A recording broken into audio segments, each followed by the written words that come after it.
Boa noite, querido. Graças a Deus pela vida. Louvado e agradecido seja o nome do Senhor. Muito feliz de mais uma vez poder estar aqui juntamente com os irmãos, podendo vê-los, podendo revê-los, podendo estar congregando com vocês. Para mim é sempre um grande prazer, uma alegria imensa estar na casa do Senhor cada domingo que nós estamos aqui. É uma grande alegria, motivo de agradecimento a Deus, poder tê-los, fazer parte do meu meio de comunhão de igreja, amém? Agradeço também pela oportunidade de estar pregando aqui mais uma vez. Para mim também é um momento de muito zelo, momento de poder trazer a palavra. E também não poderia deixar de falar desse momento de adoração que nós tivemos aqui, né? Um momento maravilhoso, um momento incrível, tanto com o André quanto com o Alexandre. Momentos de muita presença de Deus. Amém? Por falar em adoração, meus irmãos, te convido a abrir sua Bíblia no texto de Apocalipse, no capítulo de número 4. Apocalipse, revelação do Apocalipse, capítulo 4.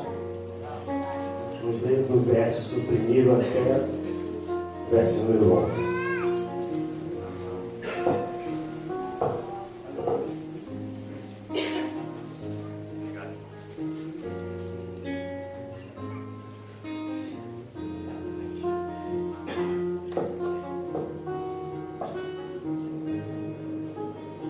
Convido a ler essa palavra e meditar nessa palavra sobre o seguinte tema: adoração, um estilo de vida.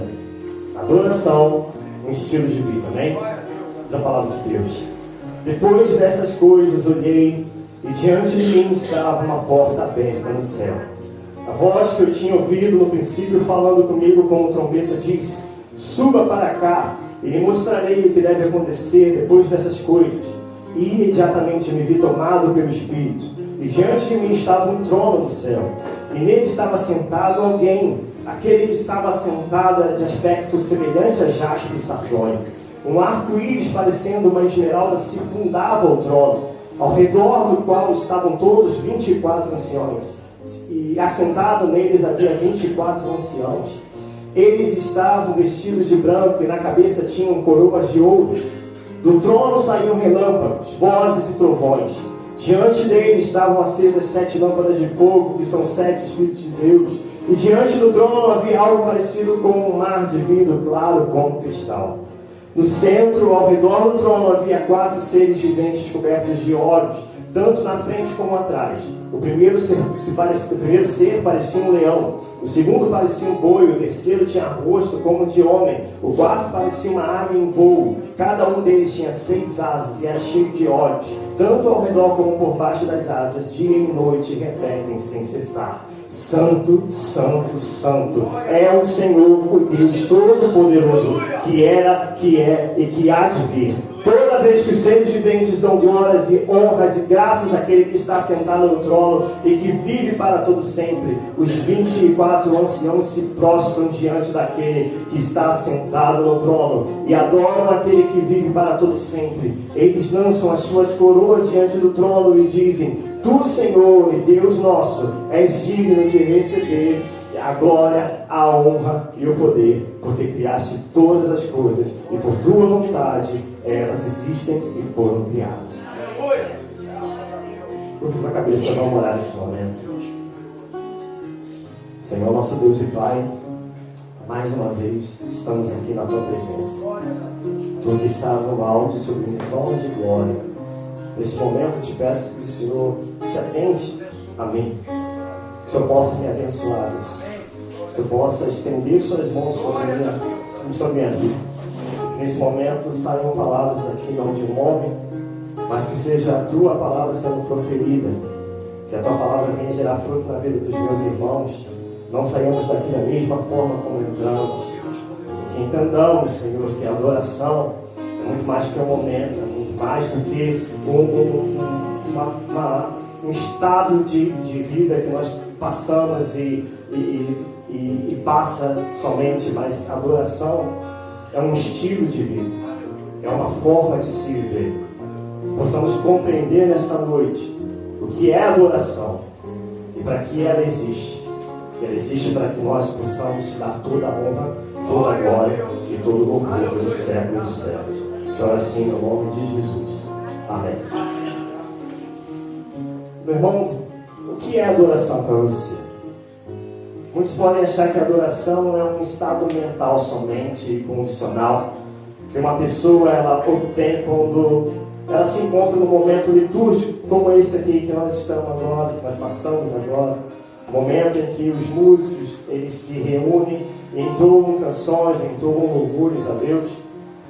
E para outros, adoração é algo mais simbólico, tem a ver com obras realizadas, ou benfeitorias que validam um prêmio diante de Deus.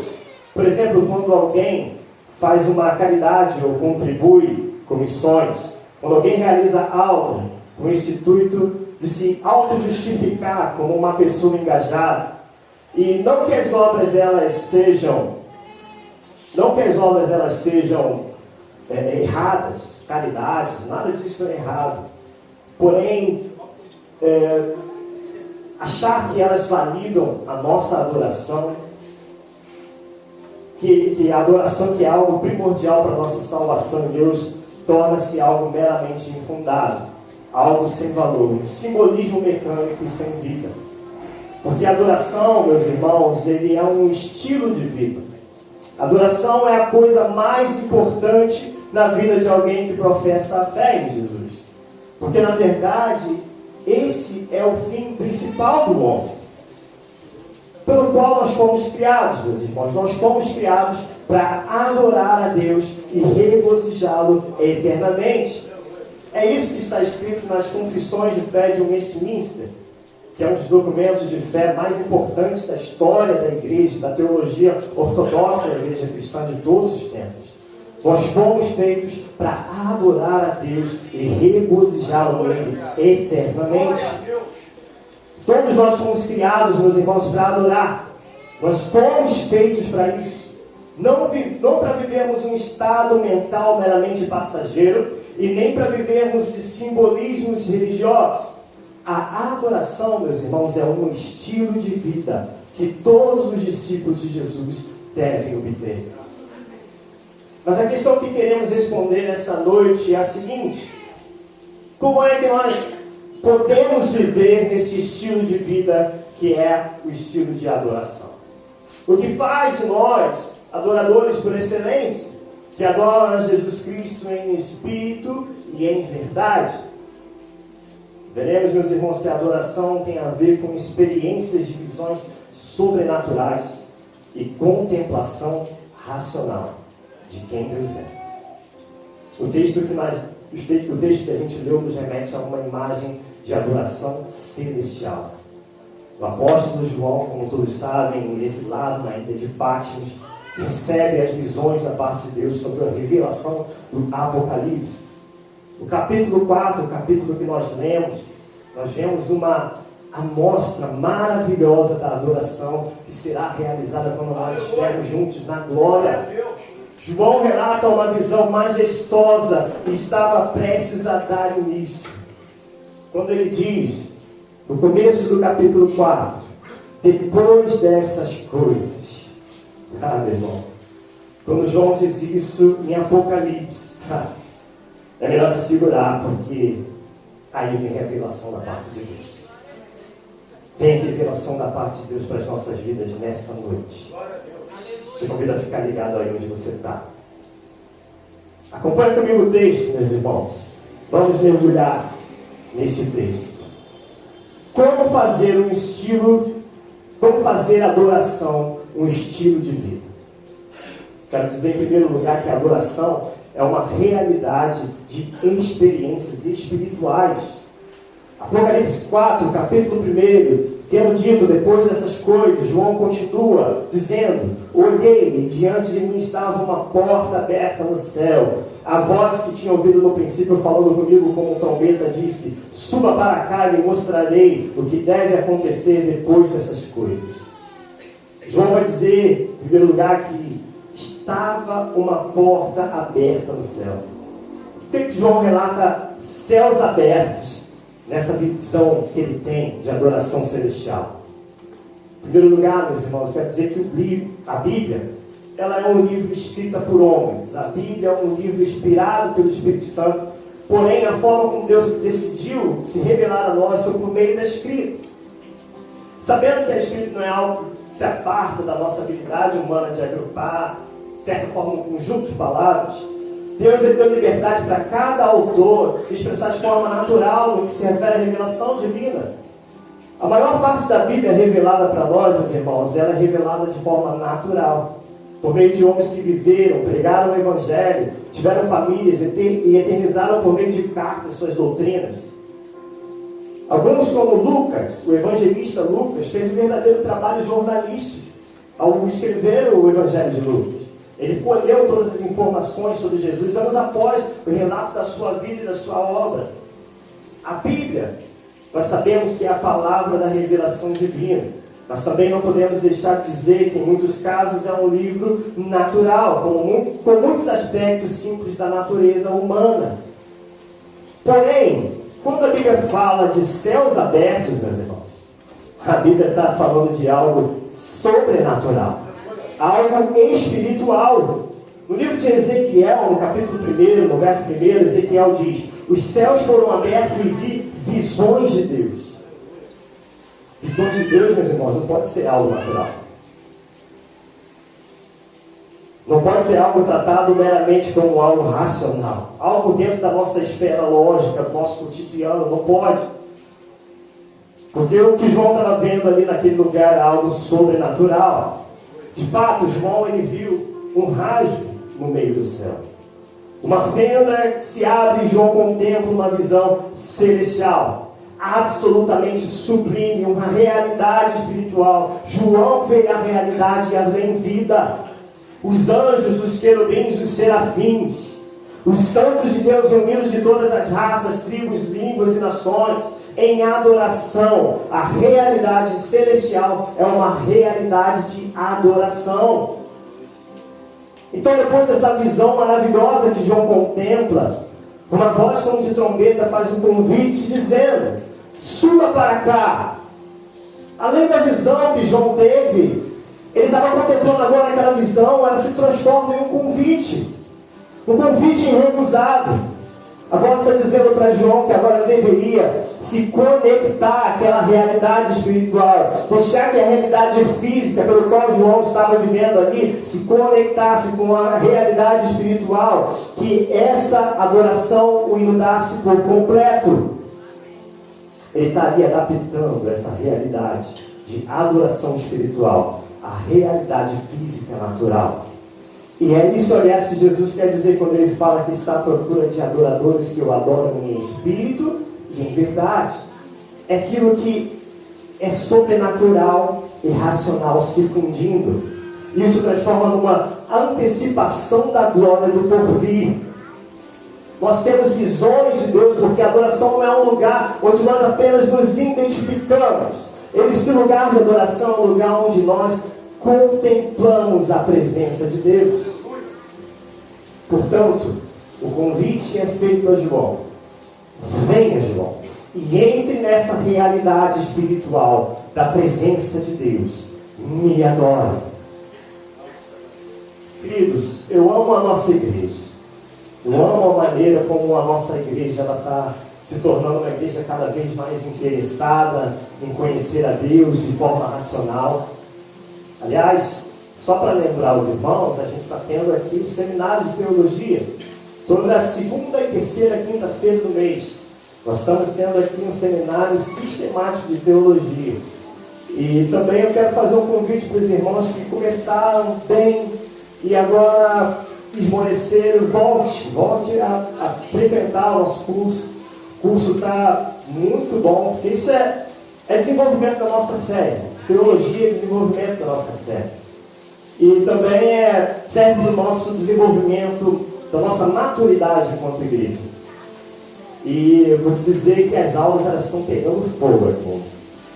No último teve até um pequeno debate, a gente conversou. E o mais importante de tudo é que com maturidade, conversando, a gente chegou a uma conclusão sobre aquilo que a gente estava tratando ali no momento. Isso demonstra que há maturidade espiritual entre nossos irmãos. E isso me enche de orgulho na nossa igreja, porque me faz ter uma convicção de que eu estou no lugar certo. Porque é isso que líderes que se importam com suas ovelhas fazem. Líderes que querem arrancar a lã da ovelha, pelo contrário, a primeira coisa que eles fazem é tirar qualquer curso de teologia que possa ter. Porque eles querem o controle, eles querem o abuso, eles querem enriquecer as custas do povo. Porém, meus irmãos, apesar de amar e me orgulhar muito da nossa busca pelo conhecimento racional, eu amo ainda mais essa igreja, porque ela é uma igreja avivada espiritualmente no Senhor. Como nós demonstramos a maneira efusiva e entusiasmada o nosso privilégio de nós estarmos na presença de Deus. Sabe, meu irmão, eu sou contra, radicalmente contra, todo tipo de emocionalismo que não tem fundamento bíblico. Mas eu sou completamente apaixonado por toda experiência emocional e por toda experiência espiritual que se fundamenta na palavra de Deus. Porque por mais que nós tenhamos conhecimento bíblico, teológico, se nós não deixamos que esse conhecimento ele desça da nossa mente para o nosso coração, a nossa vida espiritual é enfraquecida. Pois nós precisamos de experiências espirituais para provar a nossa caminhada de fé do Senhor. Portanto, meus irmãos, nós devemos sempre criar uma expectativa santa dentro de nós, sempre que nós viermos à casa do Senhor. Sempre que nós viermos nos encontrar com Deus. Sabe, meu irmão, nós só viemos a este local, a este lugar, a esta igreja, por causa de um propósito. O propósito nós nos reencontrarmos aqui a cada domingo, às quintas-feiras também, nos cultos de oração, é para adorar o Senhor. E muitas das vezes nós podemos cair no erro de achar que essa motivação de adorar a Deus deva ser alimentada com algum elemento da liturgia do culto, que deva nos fazer sentir condicionado e nos entregar. Quando na verdade, meus irmãos, isso já deve estar intrínseco em nossos corações. Antes mesmo de nós sairmos das nossas casas para virmos até este lugar. Na verdade, meus irmãos, isso já deveria estar intrínseco na nossa vida dias antes de nós estarmos aqui a cada domingo. Nós temos a mania de falar para o Theo que está chegando o dia da gente vir para a igreja. Quando o final de semana vai chegando, a gente costuma orar para almoçar. E na oração a gente costuma falar com ele: filho, está chegando domingo. Está chegando domingo. Você está com saudade das tias, a tia Rosana, a tia Cleidinha, a Adriana. Você está com saudade das suas titias. Domingo está chegando, é o dia de adorar o Senhor, é o dia de estar na casa de Deus. Sabe, querido, nesse momento, talvez ele não entenda o que está acontecendo. Nesse momento, talvez ele não tenha, talvez não, com certeza ele não tenha ainda consciência daquilo que está acontecendo, mas isso vai gerando, vai germinando uma semente no coração dele. Até que daqui a um tempo, ele vai se tornando, ele vai tendo um sentimento de alguém que deseja, até com um certo tipo de ansiedade, estar diante da presença de Deus e adorar a Deus junto com os irmãos. Portanto, meus irmãos, venha com o coração pronto. Não se prepare para receber algo de Deus durante o culto. Já esteja com o seu coração preparado. E eu tenho certeza que você vai viver experiências grandes, experiências maravilhosas. Algo que você ainda não conheceu na tua caminhada.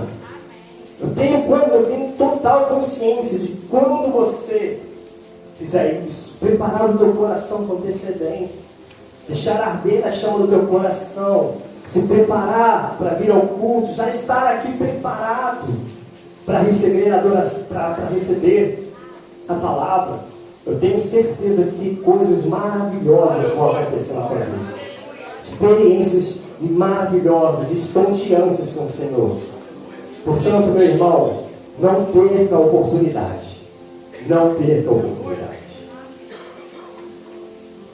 Portanto, em segundo lugar, eu quero dizer que para vivermos em adoração, nesse estilo de vida de adoração, nós devemos adorar aquele que está assentado no trono. Meu irmão, isso aqui é poderoso.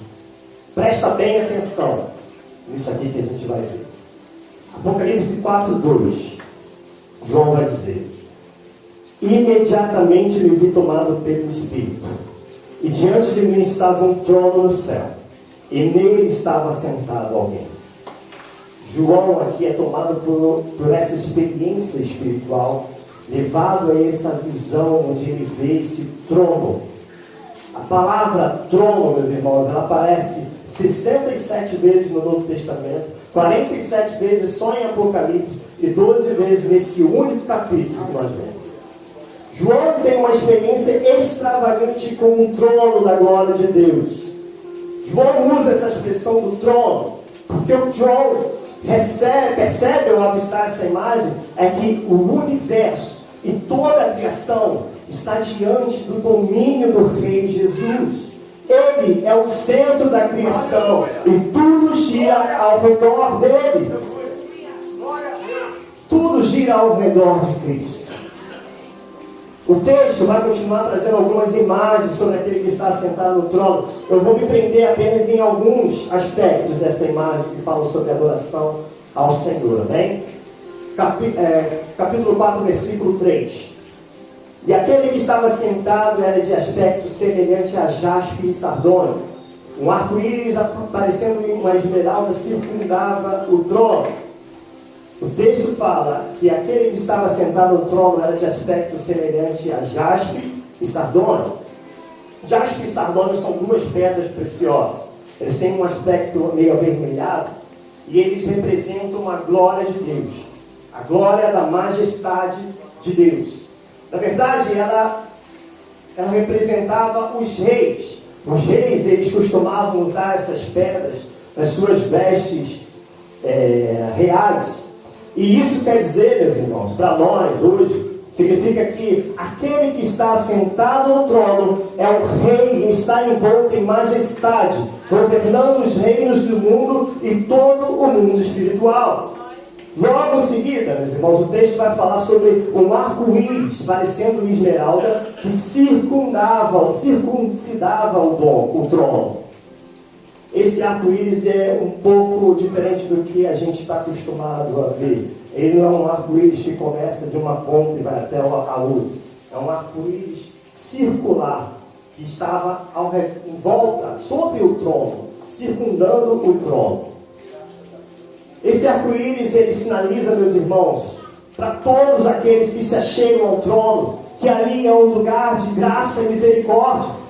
Porque muito antes do arco-íris ele se tornar uma imagem de grupos LGBT, que ia mais, o arco-íris sinalizava uma aliança da parte de Deus, uma aliança da parte de Deus com os homens, uma aliança com Noé que se transforma também em uma aliança com todos os homens. E essa aliança é uma aliança de paz com Deus, uma aliança de graça com Deus, uma aliança de misericórdia da parte de Deus para nós, para todos aqueles que o buscam.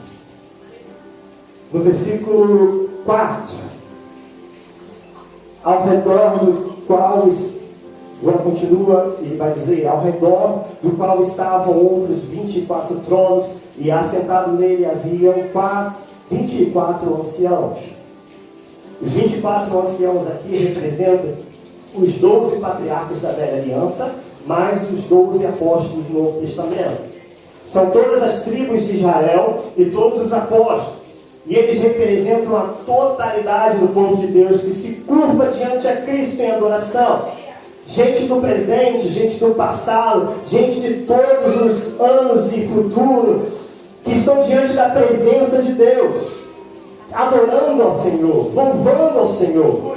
Isso significa para nós, meus irmãos, que a igreja é chamada para um propósito nessa terra. E é um propósito de adorar e se prostrar aos pés daquele que está no trono de glória. Versículo 5 fala sobre que no trono saíram relâmpagos, vozes e trovões. No versículo 4, João falou sobre a graça e a misericórdia. Como a graça e a misericórdia se estendem a todos aqueles que se achegam. Agora ele usa imagens de relâmpagos, vozes, trovões reluzentes. E ele vai demonstrar aqui uma outra característica daquele que está no trono. E é a sua justiça. Esse que se assenta sobre o trono, ele não pode deixar de punir o pecado ou o pecador. Esse Deus, ele não pode deixar de punir o pecado. Ele é um Deus justo. Ele é um Deus santo. Versículo 6. Também diante do trono havia algo parecido com um mar de vidro, claro como cristal. Agora João vê um grande mar cristalino. Era tão cristalino que parecia vidro, de tão limpo. Ele era claro como cristal. Ele era perfeito, de tão belo. Isso significa a beleza da santidade de Deus. Deus é um Deus separado, puro, intransponível. Um Deus que não pode pecar. Um Deus separado. Um Deus santo. Um Deus puro. João, diante dessa visão, diante de todas essas coisas, sobre a adoração diante do trono, chega a uma conclusão. Não há ninguém que seja digno de receber toda a honra, toda a glória, todo o poder e adoração, senão aquele que está sentado no trono de glória. Querido de Deus, a nossa adoração nessa noite, ao qual nós nos reunimos como igreja, ela tem um centro. O centro da nossa adoração não são os bens materiais. O centro da nossa adoração também não são as bênçãos de Deus. A nossa adoração também, o centro da nossa adoração também não são os milagres. A nossa adoração aqui nesta noite também não está focada no bem-estar, nem na consciência social e caridosa. Apesar de nós sabermos que Deus ele age em favor dos seus, apesar de saber que Deus é como um Pai bondoso, e sim, por vezes, Ele nos dá presença, Ele nos dá bênção. Por vezes, Ele nos surpreende com uma cura. Sim, por vezes, nós vemos o milagre de Deus. Por vezes, Deus nos toca e nós somos vocacionados, sim, a uma vida de missões em prol dos mais necessitados. Porém, por mais que nós saibamos de todas essas coisas, de todos esses benefícios que vêm da parte de Deus, nenhuma dessas bênçãos pode ser o centro do nosso louvor e adoração. Porque o Evangelho não é sobre algo, meus irmãos. O Evangelho é sobre alguém. O Evangelho é Cristo Jesus, assentado num alto e sublime trono de glória. O Evangelho fala sobre um homem. O Evangelho fala sobre aquele que está assentado no trono de glória, cheio de graça e majestade. Ele é o Rei da glória. Ele é o Senhor dos senhores. Ele é o nosso príncipe da paz, o Senhor dos senhores. Ele é o Cordeiro de Deus que foi imolado no Calvário, mas ele também é o leão de Judá que virá para julgar as nações. Ele é a raiz de Davi, meus irmãos. Ele é a grandiosa estrela da manhã. Este Jesus, que no conselho eterno, antes da fundação do mundo, juntamente com o Espírito Santo de Deus e seu Pai, que foi escolhido ali pela Santíssima Trindade para realizar uma missão que não poderia ser cumprida por nenhum outro. Uma missão de resgate, meus irmãos. Uma missão de salvação. Cristo Jesus deixou a sua glória nos céus. Ele estava em majestade, mas Ele deixou a sua glória e veio humildemente a este mundo. Pisou, viveu com cada um de nós. Foi imolado, morto, sepultado no Calvário. Esse Cristo Jesus, Ele se entregou por amor de nós, para salvar pecadores que não poderiam salvar a si mesmos. Pecadores que seriam entregues à própria condenação. Mas Cristo Jesus veio a esse mundo e salvou-nos. Salvou-nos porque Ele era o Messias esperado das nações. O Messias que veio para cumprir a missão mais especial de todas. levar sobre si o nosso pecado, pecados meus e seus. Ele levou sobre si as nossas dores. O castigo que nos traz a paz estava sobre ele, e pelas suas pisaduras nós fomos sarados. Fomos sarados por Jesus. Esse Jesus que foi ferido, imolado no Calvário, foi morto como uma ovelha entregue ao matadouro. Esse Jesus que morreu por cada um de nós, ele ressuscitou. Esse Jesus, ele não está mais morto. Esse Jesus está vivo, e ele vive e reina em nossos corações. Cristo Jesus foi assunto aos céus e voltou para o seu lugar de glória, o seu lugar de honra. Cristo Jesus continua reinando, soberano sobre tudo e todos, sobre todas as nações, sobre todos os reinos, sobre todos os povos, sobre todas as raças, sobre todas as tribos, línguas, nações. Cristo Jesus está no alto sublime trono de glória, poderoso, soberano. Ele é o Messias de Deus. Ele vive, ele reina, ele está no meio de nós nessa noite, querido. Mas esse Jesus que morreu, que foi sepultado, que venceu a morte, que foi assunto aos céus, que está à destra de Deus, um dia voltará. Aleluia. Esse Jesus voltará como um leão, não mais o cordeiro. Não mais o cordeiro entregue ao matadouro. Agora o leão da tribo de Judá virá para julgar as nações. Virá com seu cetro de justiça nas mãos. Virá para realizar aquilo que nenhum homem pode fazer e realizar. Vem para dar fim a todo aquele que se coloca sobre o seu reino nesse mundo. Quem tentará acusação contra ele? Existe algum reino nesse mundo que pode tentar contra Jesus? Existe alguma autoridade que pode intentar contra ele? Ele é o Senhor de todos. Ele é o Rei poderoso. Ele é o Rei majestoso. Ele é soberano, poderoso. Ele é o Senhor dos senhores. Ninguém pode com o nosso Rei. Ninguém pode com Cristo Jesus. Ele virá em glória, querido. Ele virá em majestade, todo mundo virá e toda língua confessará, e todo joelho se dobrará diante desse Rei. Aleluia, aleluia, Ele é soberano. Ele é nosso Senhor, Ele é nosso Salvador. Portanto, meus irmãos, esta noite, se existe alguém no nosso meio que nunca se rendeu a Jesus como Senhor e Salvador de sua vida, renda-se nessa noite. Essa é a noite de você se render a Ele. Não deixe passar essa oportunidade, meus irmãos, porque existe um trono nos céus, e neste trono está alguém que julgará com justiça e equidade. Arrependa-se dos seus pecados nessa noite e venha para os caminhos eternos. Largue os seus caminhos tortuosos. Deixe de viver essa vida que você tem vivido, longe da presença de Deus, e venha para Jesus nessa noite. Venha correndo para Ele, e Ele te acolherá com misericórdia e graça. Mas se há alguém também no nosso meio que já se rendeu a Cristo, mas que sabe que precisa se entregar por completo ao seu governo, à sua majestade, também é noite de você se derramar. É noite de você derramar a sua vida por completo aos pés do Rei Jesus. Porque Jesus, Ele só pode ser Rei da sua vida e do seu coração se você entregar todo o controle da sua vida a Ele. Porque, meus irmãos, ou Ele é Senhor de tudo, ou Ele não é Senhor de nada.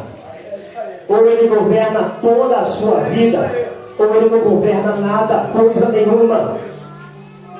Portanto, deixe Jesus reinar por inteiro na sua vida. Em terceiro lugar, meus irmãos, para vivermos a adoração como estilo de vida, nós reagimos ao Senhor em adoração. Só um minuto.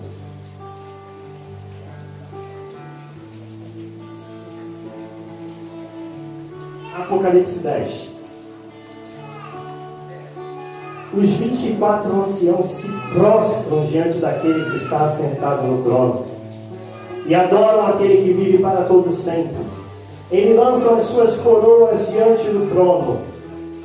Os 24 anciãos aqui, como todos já sabem, como nós já vimos, é a igreja. Essa igreja, ela se prostra diante daquele que está assentado diante do trono. Ela louva a Jesus. E louvor aqui significa elogios. Ou seja, a igreja, ela expressa a adoração àquele que está no trono. A igreja se prostra, ela se rende em humilhação diante dele. O texto vai continuar dizendo que eles lançam suas coroas diante do trono. Ou em outra versão, lançam suas coroas aos seus pés. Significa que a igreja não apenas expressa a sua adoração diante do trono, mas também a igreja reage diante da glória de Deus. As coroas, irmãos, daqueles que recebem a vida eterna, não são para louvor de si próprio, são para serem devolvidas aos pés de Jesus. Na verdade, meus irmãos, se nós fomos alcançados pela graça de Deus, se nós temos o conhecimento, se nós fomos abençoados, se nós temos a salvação eterna, isso tudo não é para nós nos exaltarmos e de alguma forma reconhecermos os nossos próprios méritos, não. É para que nós sejamos mordomos daquilo que Ele nos deu. Tudo que Ele nos deu é para que nós devolvemos a Ele.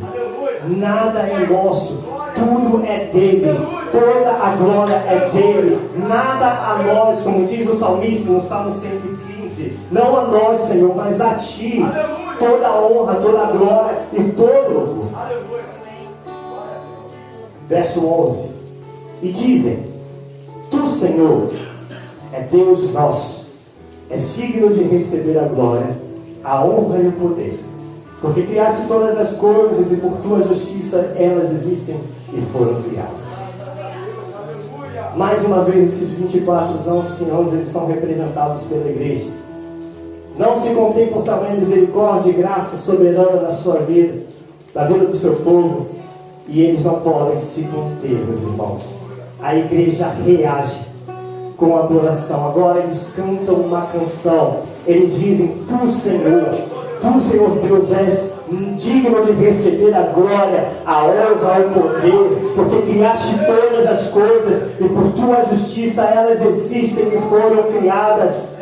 A igreja louva ao Senhor, a igreja louva aquele que está no trono. A igreja, ela não consegue ficar inerte diante de tanta glória, e ela reage com adoração, ela se curva aos pés do trono.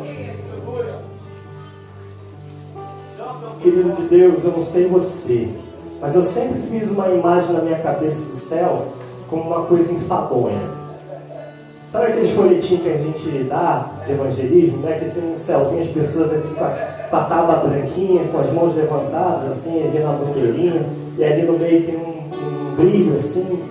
Eu sempre me perguntei, será que a gente vai pro céu para isso? Só para cantar? Eu nem gosto muito da minha voz. Aí, e eu sempre pensei nisso, uma coisa meio enfadonha, meio parada, né? Meio paradona. Vou pro céu para isso. Mas eu ficava pensando, o céu seria essas imagens de folhetim, né? Mas hoje, olhando para essa mesma imagem, eu fico incrivelmente maravilhado e ansioso por estar exatamente desse jeito, cantando, louvando a Deus, erguendo minhas mãos diante do trono. Sabe por quê, meu irmão? E eu sei que o céu não é isso somente, tá? Eu sei que o céu é uma cidade altamente tecnológica. Eu creio que o céu é um lugar de regras, construções, ruas de ouro, estradas de ouro brilhante. Eu vejo o céu como isso, o futebol estralando. Futebol rolando, a gente não cansa, a gente não machuca. Futebolzinho 100%. Mas no fim de tudo, meus irmãos, a coisa mais maravilhosa do céu vai ser contemplar a face de Jesus. Os anjos, eles estão neste momento contemplando a face dele. E ao contemplar a sua face, os anjos eles cantam: Santo, Santo, Santo é o Senhor. O que é que os anjos estão vendo de tão maravilhoso neste momento que fazem eles reagirem dessa forma? Ah, meu irmão, eu não sei você, mas eu quero isso na minha vida, eu quero ver isso. Eu quero me render diante do trono quando eu chegar lá. As ruas de ouro vão ficar para depois. Até o futebol vai ficar para depois. Em primeiro lugar, eu quero chegar, eu quero ver a face de Jesus. Eu quero me assentar, eu quero me render, eu quero me jogar diante dos pés de Jesus. Eu quero me maravilhar ao ver a sua face, me derramar diante dos seus pés, chorar mediante a presença real, constante, física do Cordeiro. Graças a Deus. E é por isso, meus irmãos, que hoje nós devemos reagir em adoração, uma adoração extravagante a Ele. Porque enquanto igreja do Senhor, meus irmãos, nós devemos pensar sempre que todas as vezes que nós nos reencontramos aqui, nós estamos ensaiando para a eternidade. Todas as vezes que nós louvamos ao Senhor, que nós o adoramos aqui dentro do templo, nós estamos fazendo disso um ensaio, querido. E muitas das vezes nós simplesmente não confiamos que a presença de Jesus ela está entre os louvores do seu povo. Muitas das vezes nós não reconhecemos que a presença de Jesus ela é real no meio da igreja. Porque se nós confiássemos na sua presença real, nós simplesmente tornaríamos uma atitude radical de louvor e adoração todas as vezes que nós nos encontrássemos aqui diante do trono. Meu irmão, tome uma atitude radical na sua vida de adoração. Deixa eu te falar uma coisa. Intelectualidade e racionalidade de culto não tem a ver com falta de expressão na adoração. Na verdade, tem a ver com falta de conhecimento histórico. Porque os judeus, o povo judeu era um povo mais extravagante na adoração. Eles eram extremamente sentimentais e expressivos no que diz respeito aos seus costumes, incluindo a adoração. Tome uma atitude nesta noite e adore a Deus como Ele merece. Eu quero terminar essa palavra dizendo que um dia, e esse dia logo vem, todos nós estaremos aqui diante do trono da glória de Deus. Certamente nenhum de nós vai poder ficar parado, inerte, diante daquela presença maravilhosa e gloriosa. Todos nós vamos expressar a nossa adoração diante do Rei da Glória. Eu não ia fazer isso não, mas vou fazer. A água está aqui para quê? Pode se para esse momento?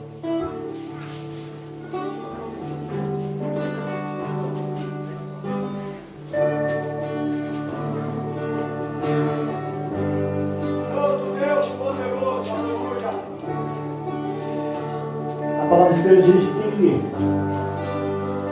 Cristo Jesus ele está entronizado entre os louvores do seu povo.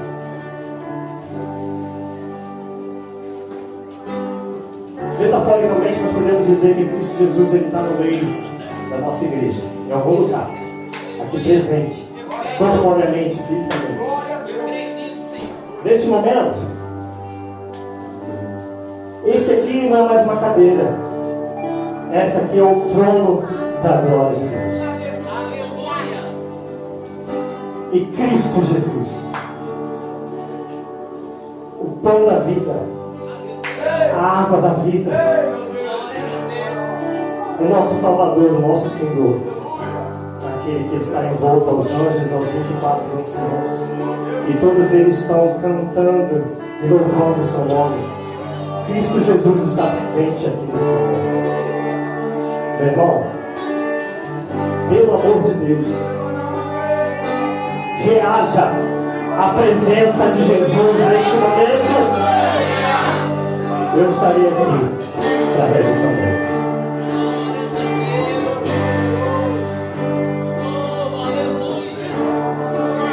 Você me dá um abraço para Deus.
Pode sentar por alguns minutos. Estamos aqui para isso, para adorar o Rei dos Reis, o Senhor dos Senhores. A gente não vem aqui para se apresentar, para aparecer. Não. A gente vem aqui para adorar a Deus. Isso aqui é apenas, como você falou, um ensaio. Né? Um ensaio, se preparando. Porque vamos adorar eternamente esse Deus tremendo e poderoso. Kadosh, Kadosh, Kadosh, Santo, Santo, Santo. Vai ser assim a nossa adoração. Eu sempre tive esse prazer, sempre tive esse... Eu nunca vim para a igreja para me preparar. Eu já vim preparado. Se você me preparar, eu lá vou me preparar para sentir a presença de Deus. Se você fizer isso, tu nunca vai sentir. Tu já tem que vir com o coração aberto para poder deixar Deus se manifestar e fluir através de você. Nós somos o shofar de Deus nessa terra. Amém? É isso que nós somos. Você precisa de aprender isso, adorar a Deus, principalmente no domingo. Ler mais uma Bíblia, buscar mais a Deus, adorar mais a Deus, ouvir louvores, para quando vier para a igreja, estar com o coração aberto para adorar a Deus. Amém? Amém, queridos? Então, que noite abençoada. Quero convidá-los, você trazer a sua oferta, a tua semente. Sabe que a gente aqui não é de ficar falando muito nisso, mas você que tem o seu compromisso, você que entende do seu comprometimento com a obra do Senhor para essa igreja, que tem estado aqui justamente para lhe abençoar, para fazer você crescer, teus filhos crescer, se envolver numa educação religiosa e levar os teus filhos a terem conhecimento da palavra de Deus, ser um pregador da palavra amanhã, depois, missionário da palavra de Deus, no local onde ele estiver. Traga a tua semente agora, nós queremos orar por você.